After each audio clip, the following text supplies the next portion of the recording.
بلند آواز سے اس لیے درود پڑھوں تاکہ تمہارے دلوں سے نجاست جاتی رہے، طہارت آتی رہے۔ مل کر کے بلند آواز سے درود پڑھیں آپ سامنے۔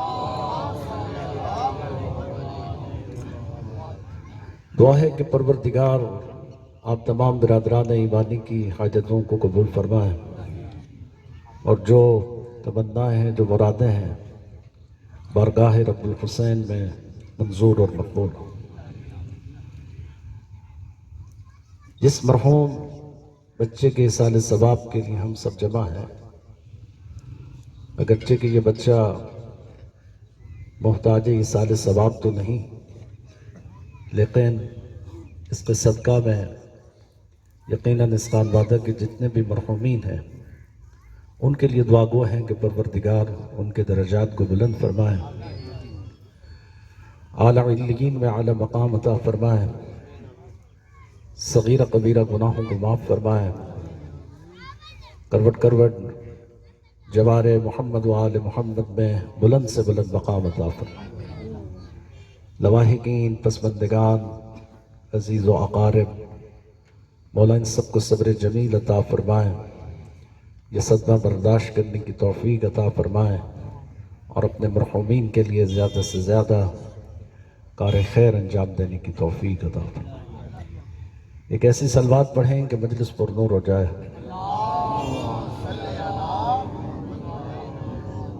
اجازت ہے آپ کی واجب الاحترام خدمت میں کوئی زیادہ دیر زحمت نہیں دینا ہے، انتہائی اختصار کے ساتھ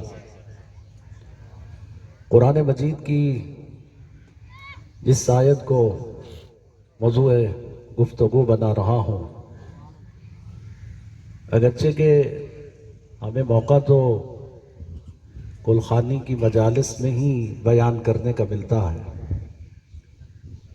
اگرچہ کہ عام مجالس میں اس پر گفتگو بہت کم ہوتی اور ظاہر ہے کہ اگر عام مجالس میں یہ موضوع رکھ لیا جائے تو فیس بھی کم ہو جاتی، ایسے ہی ہے، ان مشکلات ہیں، لیکن یہ بہت اچھا موقع ہے کہ یہاں ہم کو بات کر سکیں اس موضوع پر، اور وہ ہے ارشاد الہی، تبارک الذی بیدہ الملک وہو علی کل شیء قدیر۔ بابرکت ہے وہ ذات کہ جس کے قبضہ قدرت میں اقتدار سلطنت ہے،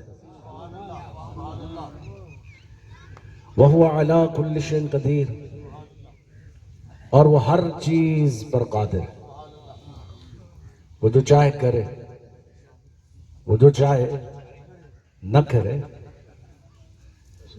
اس آیت میں پروردگار نے اپنا تفصیلی تعارف کروایا،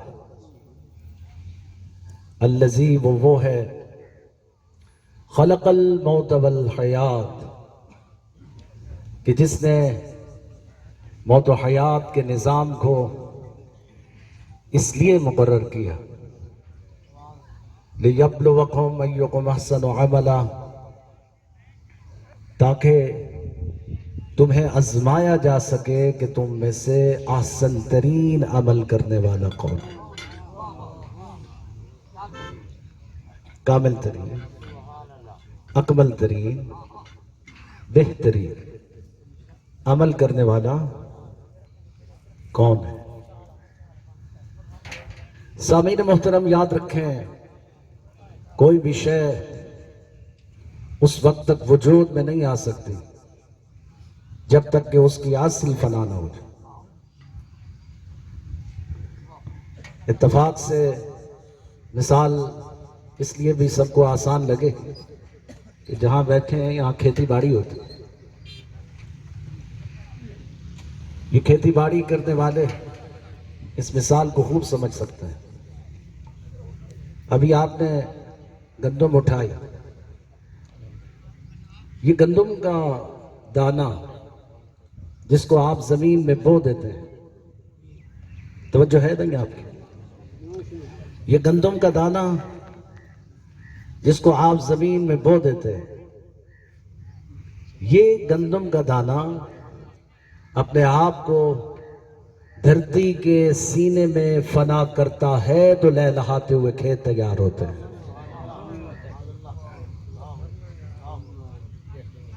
یہ جیسے ہی ایک دانہ گیا دھرتی میں، اس نے فنا کیا اور ایک لہلہاتا ہوا کھیت تیار ہوا۔ اس کو اور آسان کرتے ہیں، معصوم بچپن، یہ بھولا بھالا بچپن، یہ جو بچہ بیٹھا ہے، یہ جو بچے بیٹھے ہیں، یہ جو معصوم بچپن یہ خود کو فنا کرتا ہے تو پھر جوانی آتی ہے۔ کبھی ایسا ہوا ہے کہ یہ بچہ جوان ہو اور پھر سے بچپن میں چلا جائے؟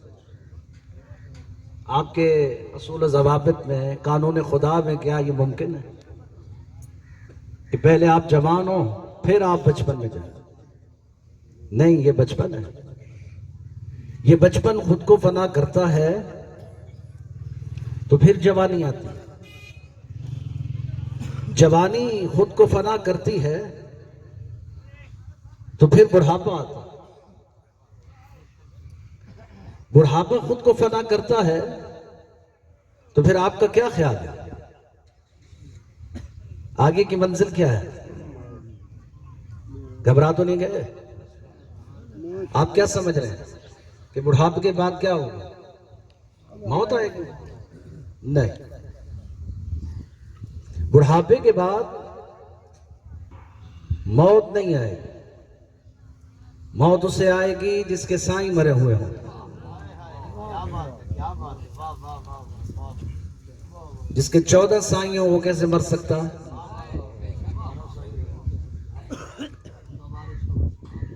بڑھاپے کے بعد آپ سمجھتے ہیں کہ ہم مر جائیں گے؟ نہیں۔ کیا یہ جو قبروں میں پڑے ہیں کیا یہ مردہ ہیں؟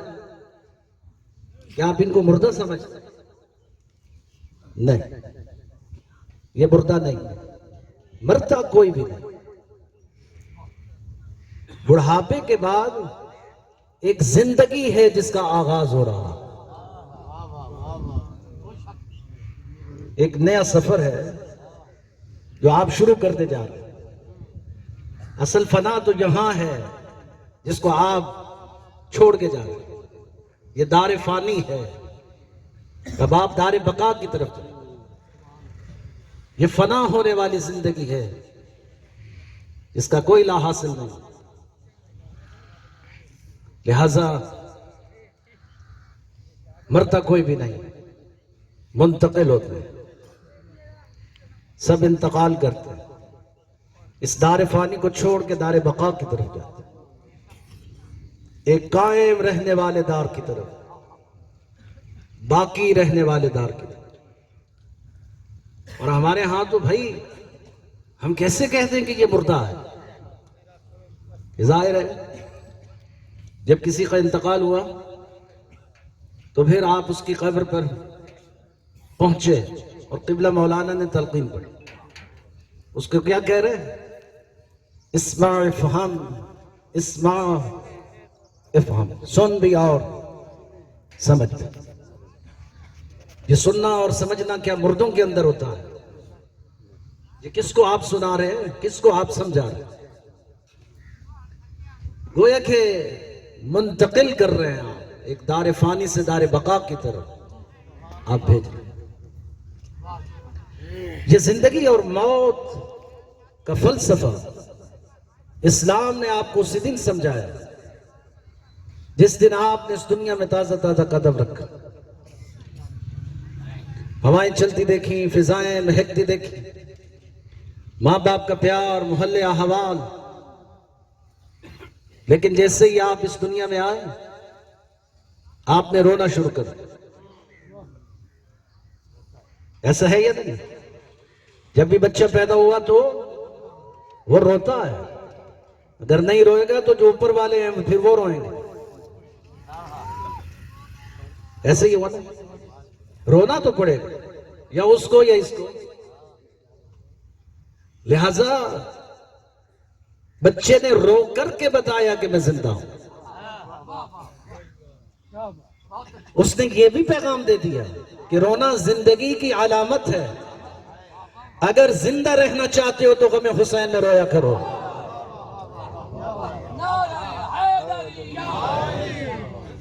اگر زندہ رہنا چاہتے ہو تو پھر غم حسین میں رویا کرو۔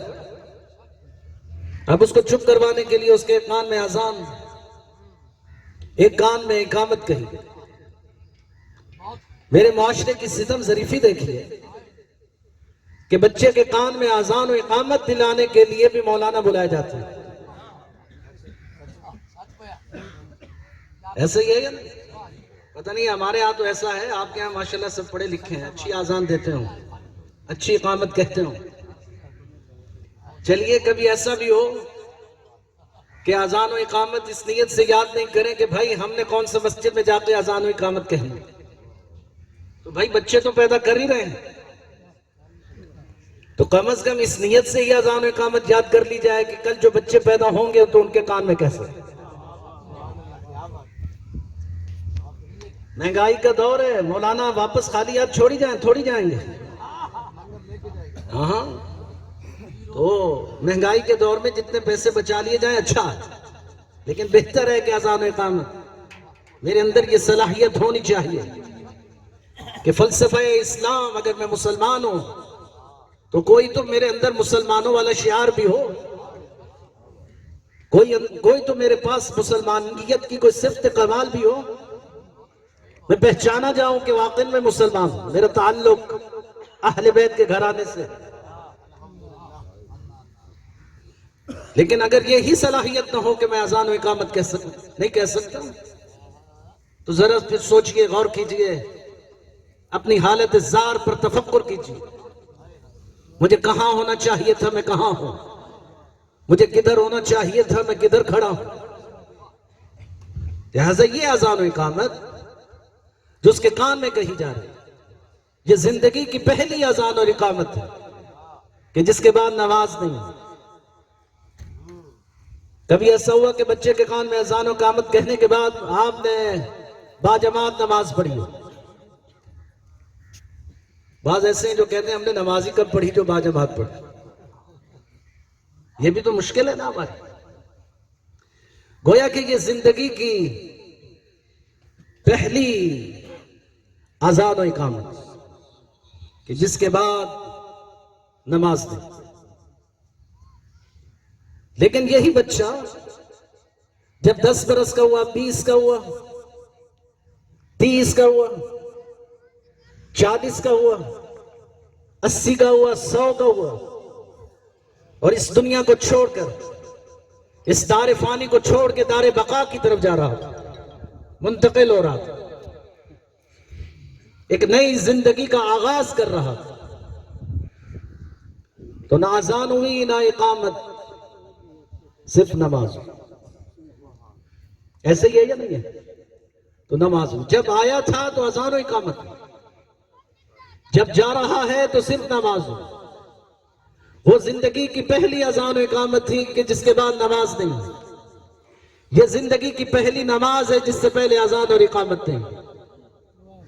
تو اسلام آپ کو متنبع کر رہا ہے، اس دن متنبع کر رہا ہے جس دن آپ کے کان میں اذان و اقامت کہی جا رہی ہے کہ آج سے اس نماز کی انتظار کر جس کی آج تیرے کان میں اذان و اقامت کہی جا رہی ہے۔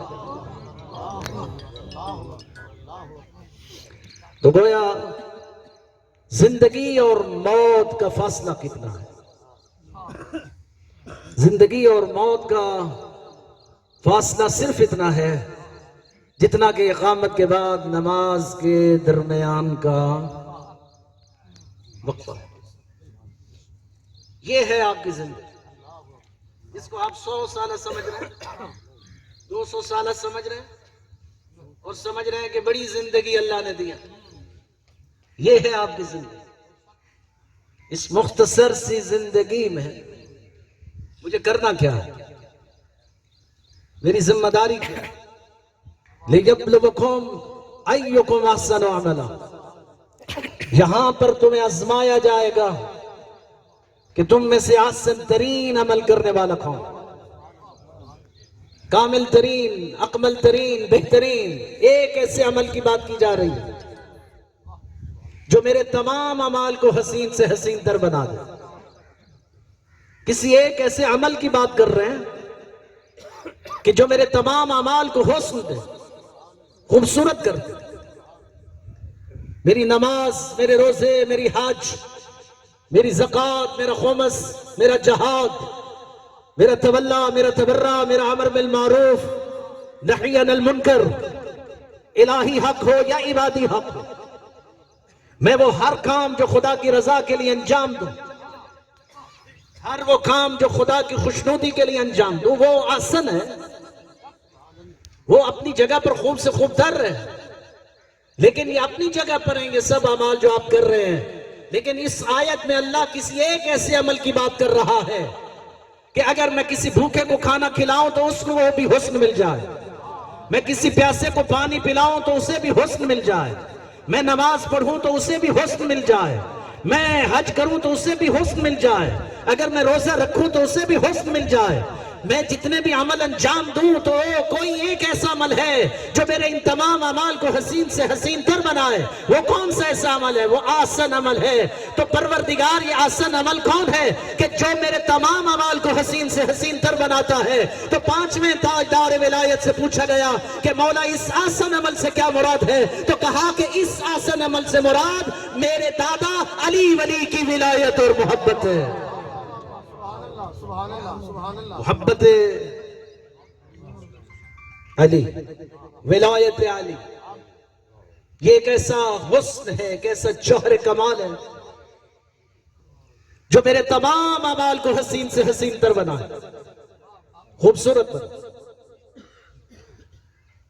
اس کو کامل کر دے، اس کو احسن کر دے، اس کو بیوٹیفل کرے. اگر یہ علی کی ولایت کا جوہر نہ ہو تو میری نمازیں کاہے کی، میرا روزہ کاہے کا، میرا حج کاہے کا؟ کس بات کے اعمال ہے بھائی؟ ابھی مولانا بھی تو یہی پڑھ رہے تھے. یہی وجہ ہے، دلیل ہے، یہ سب شیعہ سنی تمام کتابوں میں لکھا ہے. اس حدیث کو کوئی جھٹلا نہیں سکتا. اس روایت کو جو تواتر کے ساتھ یہ روایت ہم سب تک پہنچی، اس کو شیعہ سنی سب کتابوں نے لکھا کہ ایک بڑی تعداد اپنے اعمال کی گٹھڑی باندھے جنت کے دروازے پر پہنچی ہوئی ہوگی اور یہ چاہ رہی ہوگی کہ میں جنت میں داخل کر دیا جاؤں، کہ ان کو روک لیا جائے گا، رک جاؤ، ابھی آپ سے ایک سوال باقی ہے، کیا تمہارے اعمال تو ہیں؟ کیا ان اعمال میں علی کی ولایت کا جوہر بھی پایا جاتا ہے؟ ولایت علی فقط نام ہے. یہ ولایت نہ ہو تو انسان خود زندہ رہ کر مردہ، یہ چلتی پھرتی لاش ہے. اس چلتی پھرتی لاش کے علاوہ وہ ہے کیا کہ اگر اس کے پاس علی کی ولایت کا جوہر، اس جوہر کی قدر کیجئے. اس کی قدر اس لیے کیجئے کہ یہ ولایت ایک ایسا نور ہے جو خدا سینوں میں رکھتا ہے، اور اس روشنی کے بل بوتے پر تم روز محشر چلتے پھرتے نظر آؤ گے. اگر یہ روشنی چھن گئی، اگر یہ روشنی مجھ سے سلب کر لی گئی، اور یاد رکھیے گا یہ ولایت کا جوہر معمولی نہیں ہے جو ہر کسی کو مل جائے. کیا ہر شخص اس قابل ہے کہ وہ ولایت علی کے جوہر کو پالے؟ یا یہ سفر وہ آسانی سے طے کرے؟ یہ اس سفر کو وہ بھانپ لے کہ نہیں یہ میرا سفر ہے، یہ ولایت کا جوہر جو میں سینوں میں پالوں؟ ایک وزن ہے، ولایت ایک وزن ہے جو ہر سینے میں نہیں ٹھہر سکتا.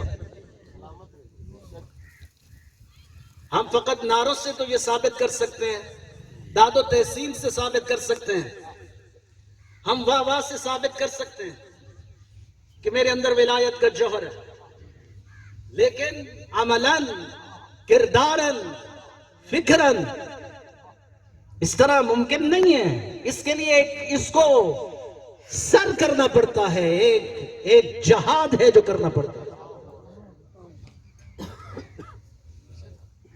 سے تھوڑی کہا گیا ہے کہ اگر کوئی شخص یہ دعویٰ کرے کہ میرے سینے میں علی کی ولایت کا جوہر ہے اور وہ کسی مشکل میں نہ ہو تو اس پر شک کرو کہ اس کے اندر ولایت کا جوہر ہے. یعنی جو ولایت علی کے جوہر کو پالے پھر مشکلات کے لیے تیار، وہ پھر مشکلات سہنے کے لیے آمادہ اور تیار ہو،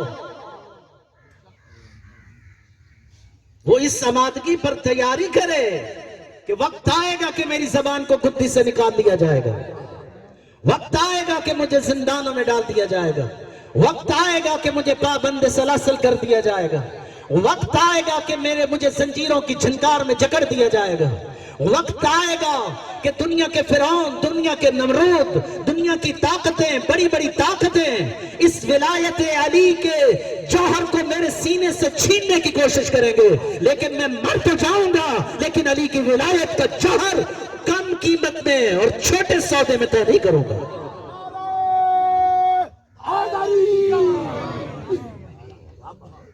اس کا خریدار دیکھنا پڑے گا، خریدار کیسا ہے. اس کو چھوٹی چھوٹی قیمت میں بیچ دینا، ولایت کے جوہر کو بیچنا، معمولی قیمت میں بیچنا، یہ کہاں کا انصاف ہے؟ اور پھر خدا ان سینوں سے علی کی ولایت کا نور اٹھا لیتا ہے جو چھوٹی چھوٹی قیمت میں اس کو بیچ دیتے ہیں. کب بکتا ہے یہ؟ کب تم اسے بیچ دیتے ہو چھوٹی قیمت میں؟ اگرچہ کہ تم یہ خود تصور کر رہے ہوتے ہو کہ نہیں میں تو بڑا حب اہل بیت ولایت کا میں منبع ہوں، میں جتنی ولایت جانتا ہوں کوئی نہیں جانتا. لیکن کبھی ایسا ہوتا ہے کہ یہ ولایت تم کم قیمت میں فروخت کرتے ہو، اس کو بیچ دیتے ہو.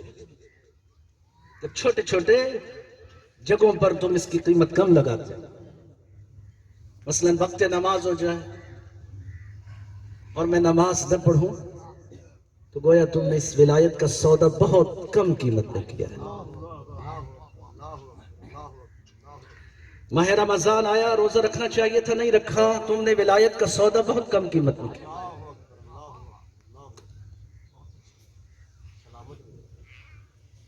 حج کا موسم ہے، کرنا چاہیے، واجب ہے اگر آپ پر. کیا ہوا؟ یہ تو ہمارا ظالم معاشرہ ہے، ظالم نظام ہے، ایک ظالم سسٹم ہے جس پہ ہم رہ رہے ہیں. وہ ہمارے حقوق سلب کرتا ہے، ہم پر ظلم کرتا ہے، بربریت کرتا ہے. وہ ہمارے حقوق سلب مافیا ہے، ایک بڑا مافیا ہے جو اس ظلم اور بربریت کر رہا ہے اس ملک کے اندر. کوئی پوچھنے والا تو ہے ہی نہیں. نہ 13 لاکھ تک حج چلا جائے، یہ کتنا مشکل ہے، کتنا عجیب ہے اس ظالم معاشرے کے اندر. لیکن جس پر واجب ہے اس کو تو کرنا ہے. کہیں ایسا نہ ہو کہ اس چکر میں کہیں اس ولایت کا سودا معمولی قیمت میں کر دو. یہ تمام اعمال ہیں جو حسین سے حسین تر بننے ہیں اس ولایت کے جوہر کی وجہ سے. اگر یہی چھن گیا، ہاں پھر یہ یاد رکھیے گا ولایت کا جوہر کیا ہر سینے میں جاتا ہے؟ ورنہ یہ اس طرح نہیں ہے کہ جس طرح کہنے کی میں علی ولی اللہ پڑھتا ہوں لہٰذا میں ولایت کا اقرار کر رہا ہوں. یہ اس طرح تھوڑی ہوتا ہے. اس کو پھر نبھانا پڑتا ہے، اس کو ثابت کرنا پڑتا ہے. یہ ہر جگہ پر نہیں جاتا، یہ صرف وہاں جاتا ہے جہاں انسانیت ہو. یہ کبھی اس جنبہ میں نہیں جگہ پا سکتا جس میں حیوانیت ہو. وحشی، درندہ، چیر پھاڑ کرنے والا، ظالم فرعون ایک ٹرم ہے، ضروری نہیں ہے کہ وہ تھا اور گزر گیا. فرعون ہر دور میں ایک ٹرم ہے. وہ گھر کے اوپر بھی ہوتا ہے، وہ معاشرے کے اوپر بھی ہوتا ہے، وہ محلے میں بھی ہوتا ہے، وہ گلی میں بھی ہوتا ہے. یہ فرعون نمرود ایک ٹرم ہے. یہ جو بہنوں کا حق کھاتے ہیں، جو بھائیوں کا حق کھاتے ہیں، جو ایک دوسرے پر جبر اور تسلط اور ظلم کرتے ہیں، جنہوں نے اپنے گھر کے اندر ایک نمرودی اور فرعونی نظام بنایا ہوتا ہے، جن کے اندر اسلام کی قدر حقیقتاً نہیں ہوتی. اگر دیکھا جائے تو ہمیں اسلام جو درس دیتا ہے وہ منصفانہ دیتا ہے. یعنی ایک ایسا نظام، ایک ایسا سسٹم میرے گھر کے اندر منصفانہ نظام زندگی، عادلانہ نظام زندگی، جہاں میں کسی پر ظلم نہ کروں، بربریت نہ کروں، جہاں میرے نزدیک ایک نوکر جس کو میں نے بنایا ہے اس کا بھی اتنا ہی احترام کروں جتنا ایک انسان کا ہوتا ہے، کیونکہ وہ انسان ہے. یا کسی کو آپ اگنور اس لیے کر دیں کہ یہ کالا ہے، اس کا رنگ کالا ہے، اس کے پسینے سے بدبو آتی ہے، اس کے کپڑے پھٹے ہوئے ہیں، یہ ایک غریب ہے، لہٰذا اس کو حقارت کی نگاہ سے دیکھوں، اس کو اپنی محفل سے اٹھا دوں، اس کو میں اگنور کر دوں. پیغمبر کے عادلانہ نظام زندگی میں ایک ایسا شخص تھا جس کے پسینے سے بدبو آتی تھی، کپڑے پھٹے ہوتے تھے، کسان تھا معمولی، جس کو لوگ سمجھتے تھے کہ بس یہ آتا ہے تو گھن آتی ہے. اور وہ جب آتا تھا تو بہت سارے صحابہ اٹھ کے چلے بھی جاتے تھے یہ کہہ کر کہ آپ اسے بٹھائیے یا ہمیں بٹھائیے، کیونکہ آپ جب اسے بٹھاتے ہیں تو اس کے پسینے سے بدبو آتی ہے. اور پیغمبر اسلام جب وہ آتا تھا تو اس کے احترام میں کھڑے ہو جاتے تھے، صحابہ کو کہتے تھے ہٹ جاؤ، اس کو میرے پہلو میں جگہ دو، پہلو میں جگہ دیتے تھے، ساتھ بٹھاتے تھے اور کہتے تھے جو جانا چاہتا ہے چلا جائے، اس لیے کہ تمہیں اس کے پسینے سے بدبو آتی ہے اور مجھے بلال کے پسینے سے مودت کی خوشبو آتی ہے. یہ عزم اور یہ جو انسانی ہے. ولایت انسانی جوہر کمال میں جاتی ہے، یہ حیوانیت، جنبہ حیوانیت میں نہیں جاتی. یہ سلب کرنے والے، حقوق سلب کرنے والے، چیر پھاڑ دینے والے، حقوق کھانے والوں کے سینوں میں کبھی نہیں جائے گی، نہیں جاتی ماں. اس لیے اس وزن کو جب کوئی پا لیتا ہے تو وہ کمبر بنتا ہے، وہ مسم مزاج بنتا ہے، وہ ابو ذر بنتا ہے. پھر ان کی تعداد 10 سے زیادہ نہیں ہوتی، 10 سے زیادہ نہیں. تناسب آج بھی اتنا ہی. ہم یہ تقابل کریں تو بہت مشکل ہوگا، تناسب اتنا ہی ہے. پیغمبر کے دور میں کتنے لوگ تھے جو پیغمبر کی ساتھ مودت کا جوہر حق ادا کر رہے تھے؟ آئمہ کے دور میں کتنے لوگ تھے؟ اگر لوگ آئمہ کا ساتھ دیتے تو آئمہ زندانوں میں جاتے، اگر لوگ آئمہ کے ساتھ کھڑے ہوتے تو میرے آئمہ، میرے 11 اماموں کو زہر دیا گیا، 2 سرخ مقتل میں گئے، زندانوں میں گئے. اگر لوگ ساتھ ہوتے مولا علی کے تو کسی کی جرت تھی کہ کوئی مسجد کوفہ میں شہید کرتا؟ لہذا یہ مظلومیت جو آئمہ کے ساتھ ہے آج اسلام کے ساتھ ہے. آج اسلام تنہا ہے، آج اسلام جو قدریں دیتا ہے اس پر عمل کوئی نہیں کرتا. اسلام جو فکر دینا چاہتا ہے اس کو اپناتا کوئی نہیں ہے. اسلام جو تہذیب، تمدن، جو اخلاق، جو قدریں دے رہا ہے وہ معاشرہ جب نہیں اپنائے گا تو معاشرہ پھر اسلام مظلوم نہیں ہوگا تو اور کیا. اور پھر اس اسلام کو ہی متنازع بنا دیا جائے. اسلام پر عمل نہیں کرنا ہے. آج ہمارے ہاں 100 میں سے 90% فرقہ پرستی ہو رہی ہے، فرقوں پر عمل ہو رہا ہے، اسلام پر نہیں ہے. ہم نے فرقوں کو فروغ دیا، اسلام کو فروغ نہیں دیا. میں شیعہ ہوں تو میں اپنے شیعہ مکتب کی ترویج کروں گا، اسی طرح میرے برادران اپنی اپنی کوشش میں لگے ہوئے ہیں کہ وہ اپنے اپنے مکتب کی ترویج کریں. کاش کہ کوئی اسلام کی ترویج بھی کرتے، کاش کہ کوئی اسلام کی بات کرتے، کاش کہ کوئی یہ اسلام کو اپنی زندگی میں لے کر کے آتے. امام راحل حضرت امام خمینی رحمت اللہ علیہ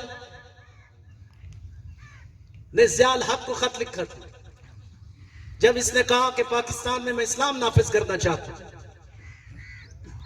تو امام راحل نے خط لکھا، کہا پہلے منہ پہ تو اسلام لے آؤ، جب تم اپنے 80 کلو کے بدن کے اوپر اسلام نافذ نہیں کر سکتے تو معاشرے میں اسلام خاک نافذ کرو. یہ اسلام ایسے تھوڑی ہوتا ہے کہ نام لینے سے نافذ ہو جائے, واویلا کرنے سے نافذ ہو جائے, اور پھر یہ تو بیچارہ اس کو جب چاہے کوئی استعمال کرے, جب چاہے کوئی آئے اس کے ساتھ کھلواڑ کرے, جب کوئی آئے اس اسلام کے ساتھ کھیلے اور چلا جائے. لیکن اسلام اللہ کا دین آفاقی پیغام تھا جس کو ہم نے زندگی میں لانا تھا, جس کا حقیقی محور اللہ نے اسلام کے اندر ولایت کو رکھا. اگر ولایت نہ ہو اسلام بے معنی ہو جائے گا, کیونکہ ظاہر ہے جب تک رہنما اور لیڈر جب گائیڈنس دینے والا نہ ہو تو پھر ذلت ہے, پستی ہے, پھر جہالت ہے, پھر تباہی ہے, پھر بربادی ہے, پھر ظلم ہے, پھر فساد ہے, پھر جبر ہے. اس جبرانہ نظام کے اندر میں پھر تناسب کی جب بات کرتا ہوں تو اتنا ہی ہے, وہ 10 وہ کون سے, یعنی ایسی فکر جو سلمان کی فکر ہے, قمبر کی فکر ہے, ابو ذر کی فکر ہے, مقداد کی فکر ہے, جابر ابن عبداللہ انصاری کی فکر ہے. یہ وہ اصحاب رسول ہیں جنہوں نے دل و جان سے رسول اللہ کی حرمت کو اپنے سینوں میں پایا اور صرف بسایا. ایسے تھوڑی کہیں گے رسول خدا جابر کو, جابر تجھے اس وقت تک زندہ رہنا ہے جب تک کہ میرے 5ویں تاجدار ولایت کو میرا سلام نہیں پہنچا دیتے. عالم اسلام میں جابر وہ واحد شخصیت ہیں جو 5 ادوار تک موت سے نہیں ڈرتے تھے. کوئی موت کی دھمکی دیتا تھا تو سینہ تان کے کہتے تھے نہیں مرنے والا, میں نہیں مروں گا. ابھی آپ مجھے کوئی کہے کہ بھائی آپ کے پاس کیا گارنٹی ہے کہ آپ زندہ رہیں گے, میں نے کہا پاس کوئی گارنٹی نہیں ہے, ہو سکتا ہے یہاں سے اٹھ کے ہی نہ جاؤں. لیکن جابر کہتا تھا ہاں میں زندہ رہوں گا. کامل ایمان, رسول خدا کی ذات پر ایمان اس قدر محکم اور مستحکم ہو کہ جب رسول خدا نے کہہ دیا جابر تجھے اس وقت تک زندہ رہنا ہے جب تک کہ میرے 5ویں تاجدار ولایت کو میرا سلام نہیں پہنچاتے, تو جابر سینہ تان کے کہتا تھا میں اس وقت تک نہیں مر سکتا جب تک کہ 5ویں تاجدار ولایت امام محمد باقر کی زیارت نہیں کر لے. اس کو ایمان مستحکم, لہذا یہ ایمان کامل الایمان, اس کو ایمان کہتے ہیں. جب تک ایمان سرایت نہ کر جائے میرے سینوں کے اندر ولایت وہاں نہیں آ سکتی. میں آپ کی زحمتوں کو تمام کروں, بس اتنا عرض کروں, پوچھو قمبر سے جا کر پوچھو ولایت کیا ہے, ابو ذر سے پوچھو. اہل معرفت جب ان کا ایمان کامل ہو جائے, ولایت کامل ہو جائے, اس منزل پر آ جائیں کہ یہ جوہر ان کے تمام اعمال کو حسین سے حسین در بنا رہا, تو پھر ان کا حق ہے کہ ان کو علم العنایہ والمنایہ دے دیا جائے. ان کو حق ہے کہ ان کو ایک ایسا علم دے دیا جائے, ان کے پاس حال, ماضی اور مستقبل کا علم ہے, اور وہ دینے والے مولا علی ہوں. جن کے نزدیک علم معمولی ہو جائے, چھوٹا ہو جائے تو وہ پھر نوکروں کو دے دیتے ہیں. اس سے بڑا کامل عالم علم وہ اور ہے, وہ منزلیں اور ہیں. یہی وجہ ہے اس علم کا راز کھلا ایک بازار کے اندر جب میثم تمار نے حبیب ابن مظاہر کو دیکھا اور دیکھ کر کے کہا کہ میں ایسے شخص کو دیکھ رہا ہوں جو مبدت حسین میں کربلا کے میدان میں مارا جائے گا. حبیب کہتے ہیں میثم تجھے کس نے بتایا؟ میثم کہنے لگے ہاں مجھے پتا ہے, میں یہ خبر رکھتا ہوں, میں جانتا ہوں کہ تو کربلا کے میدان میں مبدت حسین میں مارا جائے گا. حبیب بار بار کہہ رہے ہیں بتاؤ میثم تجھے کس نے بتایا؟ میثم کہتا ہے میں کیوں بتاؤں, بس مجھے پتا کہ اب حبیب نے کہا اچھا اگر یہ بات ہے تو اپنے علم پر ناز کر رہے ہو تو پھر میں بھی بتا. میں بھی ایسے شخص کو دیکھ رہا ہوں جو مبدت علی میں سولی پر لٹکایا جائے گا. آپ مسم کہتے ہیں تجھے کس نے بتایا؟ کہا تو نے مجھے بتایا کہ تجھے کس نے بتایا؟ جب تم نے نہیں بتایا تو میں کیوں بتاؤں کہ مجھے کس نے بتایا؟ کہا اس تکرار کو ختم کرو، بس بتا دو کہ تمہیں کس نے بتایا.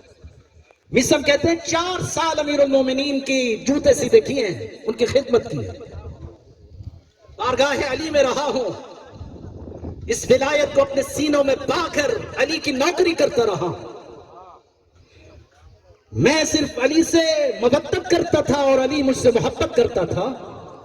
اس محبت کے نتیجے میں بسا اوقات ایسا بھی ہوتا تھا کہ علی میری دکان پر آ کر میری کھجوروں کو بیچا کرتے تھے. کبھی ایسا ہوتا ہے کہ کوفے کا بادشاہ آئے اور کسی دکان پر بیٹھ جائے؟ مسٹر نواز شریف کو کہیے کہ وہ کسی غریب کی دکان پر آ کر بیٹھ کے دکھائے. خان صاحب سے کہیے، یہ بڑے بڑے جو روسا اور بادشاہ ہیں، ان سے کہیے کسی غریب کی دکان پر چند لمحے آ کر بیٹھے تو صحیح.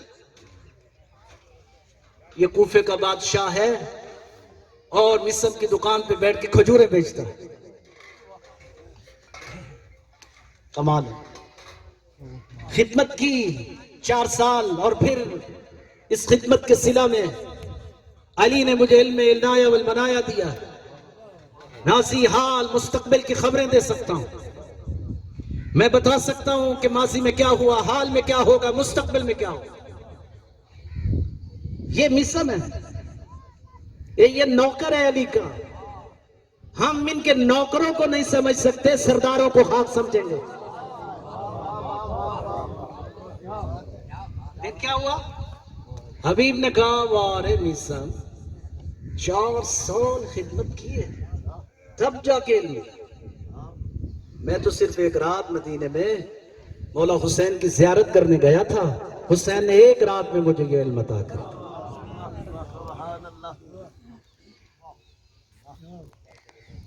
منزل معرفت طے کرنا سیکھیں، اپنے دلوں کو پاکیزہ بنانا سیکھیں. اگر ولایت کے جوہر کو سینوں میں پانا ہے تو اس سے گندگی کو، غلاظت کو، جبر کو، تسلط کو، فرعونیت کو، غرور کو ختم کرنا، کسر نفسی پیدا کرنا، عاجزی، انکساری پیدا کرنا، زمین پر جھک کر چلنا سیکھنا. اسلام نے آداب بتائے. سوار شخص پیدل چلنے والے کو سلام کرے. کون عمل کرتا ہے کوئی؟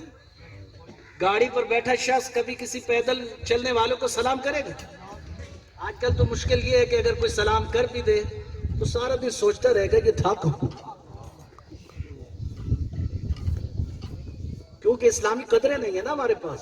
وہ اقدار ختم ہو گئی، وہ ہماری تربیت ہی نہیں تھی، وہ شعور ہی نہیں تھی. سلام اسلام کی ابتدا ہے. سلام کرنے والے کی نیکی کم اور جواب دینے والے کی زیادہ ہے.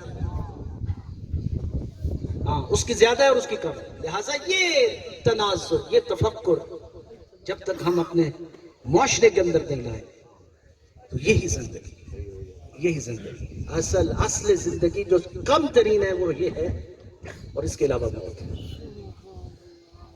اس کے علاوہ کچھ نہیں، اس کے علاوہ خاک. مولا نے تھوڑے یہ نہیں کہا تھا جب زندہ رہو تو لوگ تمہارے ملنے کے مشتاق ہوں، جب مر جاؤ تو تم پر گریاں کو نہ ہو. ایسے تھوڑی کہا تھا. ایک بچھڑ گیا، ایک چاہنے والا ہم سے بچھڑ گیا، اخلاق رکھنے والا ہم سے بچھڑ گیا، ہم سے اچھی گفتگو کرنے والا ہم سے بچھڑ گیا. کیونکہ ہماری بنیاد ہی تو اخلاق تھی. مولا نے فرمایا تھا یہ ایکس رے ہے آپ کا بولنا، جب تم بولو گے تو پتہ چل جاؤ گے تم کتنے پانی میں. تمہارے انداز تکلم سے ہی تمہاری خبر ہو جائے گی کہ تم کیا. اسلام کے پیمانے ہیں اور پھر اس اسلامی پیمانوں پر اپنی زندگی کو گزارنا سیکھیں. اگرچہ کہ ٹاپک اس طرح کے نہیں ہوتے لیکن یہ بہت اہم ہوتے ہیں کہ کم از کم آپ اس معاشرتی قدروں کو سمجھیں. یہ جب سینوں میں آ جاتی ہے نا تو یاد امام میں ہوتے ہیں، پھر آپ امام آپ کو یاد کرتے ہیں۔ کمال یہ نہیں ہے کہ میں امام کو یاد کروں، کمال یہ ہے کہ امام مجھے یاد کرے۔ بھائی 2 منٹ ادھر آنا، پھر ضروری نہیں ہے کہ تم 2 منٹ گھمن باڑی میں بیٹھے ہو اور میرا مولا مدینے میں واشن بیٹھا، کر کے آیا تھا مدینے میں بیٹھا مولا بھی گھمن باڑی کے مومن کو جانتا ہے، چاچا سنا چاچا کلائن دی ویڈیو بنا جانتا ہے، کیونکہ قبلہ موجود ہے۔ آپ گئے ہوں گے، حتمن گئے ہوں گے، قبلہ بھی گئے ہوں گے جناب شتیتا کے مرکز پر، یہ شہر خراسان میں۔ بس یہ آخری واقعہ اور آپ کی زحمتوں کو تمام کرو، سنیے گا، لطف آئے گا اس واقعے کو سننے کا۔ جناب شتیتا خاتون یہ ایک ملنگنی ہے جو علی علی کرتی ہے، گلیوں اور کوچوں میں گھوم گھوم کر، اس کا اور کوئی کام نہیں ہے، اور ظاہر ہے جو علی علی کرتا ہے لوگ اسے دیوانہ کہتے ہیں، یہ پاگل ہے، اس کا کام ہے علی علی کرتا ہے، گھوم گھوم کے علی علی کرتی ہے اور کوئی کام نہیں، لوگ اسے بھولا بالا پاگل اور دیوانہ خاتون ہے، شتیتا نام ہے، شہر خراسان کے قرب میں اس کا مرکز ہے، آج بھی مرجع خلائق ہے، اور اس میں